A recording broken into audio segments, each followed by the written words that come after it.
রবীন্দ্রনাথ ঠাকুরের ভাষায় বলি, আমরা বাংলাকে সম্মান করি। বাংলার মাটি, বাংলার জল, বাংলার বায়ু, বাংলার ফল এক হোক বলে আমরা বলি, বাঙালির ভাই বাংলার ঘরে যত ভাই বোন এক হোক, এক হোক, এক হোক। হে ভগবান, আমরা বলি ঈশ্বর আল্লাহ তেরে নাম সবকো সুমতি দে ভগবান। আমরা বলি গড ইজ গ্রেট। আমরা বলি সিন্ধান্ত বিশ্বে অমৃতস্ব পুত্রা। আমরা বলি পুরানো সেই দিনের কথা ভুলবো কি রে হায়, কবি রবি ঠাকুরের গান। তার কারণ গামছাড়া ওই রাঙা মাটির পথ আমার মনও ভুলায় রে।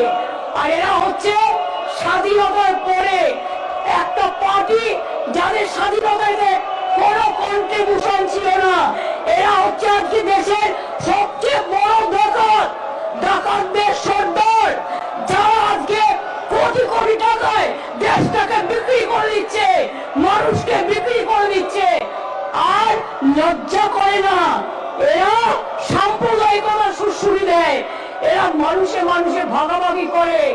ওরা জানে না যখন স্বাধীনতা আন্দোলন হয়েছিল বাংলার মানুষ সবচেয়ে বেশি জীবনদান দিয়েছিলেন, ফাঁসিতে গিয়েছিলেন, ক্ষুদিরাম গান গিয়েছিলেন, একবার বিদায় নেওয়া ঘুরে আসি, হাসি হাসি পড়বো ফাঁসি, দেখবে ভারতবাসী।